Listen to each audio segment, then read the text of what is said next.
담보관리를 할 때에는 반드시 주택임차인이 전입을 하였는지 조사해야 합니다. 잘못하면 세입자가 선순위로 배당을 받아갈 수 있습니다. 저희들이 보면 이제 채권관리 업무를 하면서 담보관리를 하지 않습니까? 담보관리를 하는데 이 담보관리를 하면서 문제점이라고 할 수 있는 게 보면 이제 이런 게 있을 수 있죠. 주택임대차 보호법 있지 않습니까? 담보받을 때 설정할 때 전세권이라든지 이런 거, 그죠? 아니면 또 물권, 물권, 근저당권이라든지 이런 거, 또 감이나 가처분 이런 것들은 보면 이런 부분들은 보면 우리가 보면 부동산 등기상 전부증명서에서는 나타나지 않습니까? 근데 나타나지 않는 게 보면 이제 우리 보면 이제 세입자 이런 문제죠. 그렇죠?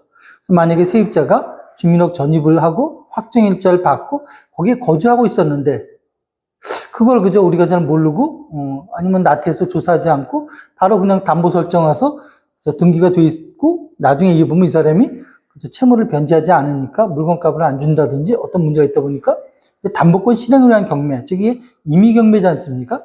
근데 경매를 들어갔는데 나중에 보니까 배당해서 할 때 보면 어떻습니까? 그때는 몰랐는데 세입자가 우선 배당 요구를 하는 거죠.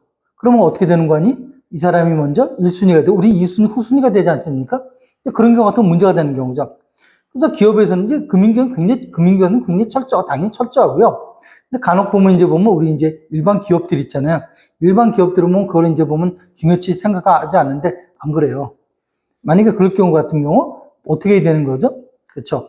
오늘 담보 쓴다 그러면 그 담보권 제공자 있잖아요. 이 사람이 내 거래선이 아니고 물상보증, 딴 사람 채무를 또 물건을 갖고 올 수도 있지 않습니까? 뭐 친지라든지 친구라든지 부모님이라든지 그러면 그 물건 주인이 소유자 있지 않습니까? 누구예요? 부동산 등기상 전부증명에서 갑부해놨던 소유자 그 사람이랑 같이 있잖아요. 우리가 보면 주민등록을 관할하는 주민복지센터 그 동사무소 그죠? 거기 가서 한번 전입 담당한테 물어 확인해 봐야 돼요. 여기 지금 누가 들어 살고 있는지 확인해 보니까 아무도 안 산다. 그러면 보면 여러분 논리가 맞죠?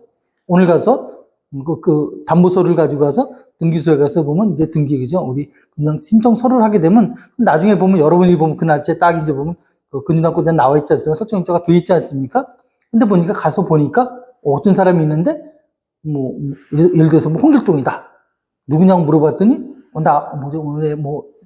처남이라든지 누군데 근데 주민등록문을 올려놨다. 이런 말을 할 수도 있거든요. 실제로 보면 이 사람이 보면 주민등록만 전입돼 있지 확정일자라든지 계약서 없는 경우 있을 수 있죠. 충분히 가능성이 있죠. 근데 그냥 하시면 안 되는 거죠. 물건감은. 왜? 나중에 어떤 문제가 생깁니까? 이게 이제 경매가 되잖아요. 이제 경매가 되고 혹시 보면 자산관리공사에서 이제 공매시킬 때 이때 보면 문제는 뭔가 하니 실제로 주민등록 전입이 돼 있잖아요. 그러니까 나중에 이게 이제 경매에서 낙찰되는 누가 사야 되잖아요. 사는 사람이 보면 상당히 부담감을 갖죠. 왜? 그 의미는 뭔가 하니 확정일자가 있으면서 이 사람이 우선 배당 요구를 하게 되면 사는 사람 입장에서는 여러분이 받아가든 세입자가 받아가든 그 의미가 없잖아요. 이 사람은. 그죠? 또 그거 가지고 다 경락인수, 그러니까 지금 인수되는 권리가 없잖아요. 근데 문제는 뭔가 하니 그걸 저 사람이 보면 근저당권, 확정일자가 바로 근저당권과 채권이 물권화가 됐다고 볼 수가 있는 거거든요. 근데 그걸 갖다가 이 사람이 확정일자 없으니까 신청을 못 하는 거죠. 그럼 어떤 의미인가 하니 결국 배당이 되면 여러분한테 그 전체 금액이 다 가는 거죠. 근데 중요한 건 뭔가 하니 사는 사람이 그걸 제대로 평가하지 않죠. 왜? 저걸 사더라도 어차피 뭐예요? 그 누군가 우발채무죠. 그 세입자로 돼 있는 사람 있지 않습니까? 그 주민등록 전입되어 있는 사람, 그 사람이 나중에 그 사람 보증금은 그죠? 나중에 여러분이 변상해야 되는 거죠. 그러니까 이게 자체가 보면 확정일자 그게 중요한 게 아니라 일단 주민등록 전입되어 있다. 그러면서 물론 보면 무상으로 그죠? 그걸 갖다가 임대료 쓴다든지 처음부터 계약이 없었다. 그러면 이제 별 문제겠지만 그렇지 않을 수 있죠. 왜? 거기 그 소유자 경매 당한 사람이라든지 아니면 무상 보증이 그 사람하고 어떻습니까? 잘 아는 사람이 올려놨을 거 아니겠습니까? 나중에 보면 자기들끼리 보면 임대차 계약서를 가지고 확정일자는 안 하겠죠. 그죠? 가지고만 있으면 주민등록 전입돼 있으니까 확정일자 있고 계약서 있고 확정일자를 안 만들면 어떻게 되는 건지 그게 바로 뭐예요? 이게 바로 이제 보면 대항력 있는 임차인이 되는 거죠. 그럼 그걸 갖다가 사는 사람이 다 조의되지 않습니까? 그러면 그것까지 평가하려면 문제가 이제 복잡해지는 거죠. 그거 제가 안 주겠죠. 2억에 산다 그러면 세입자가 금액이 나중에 그러면 2억만큼 다운시킨 다음에 사야 되는 거죠. 결국 그게 어디 가는 거죠? 여러분한테 가는 경우죠. 그래서 만약에 우리가 이제 주택이나 상가 같은 것도 마찬가지고 기회가 또 있을 거거든요.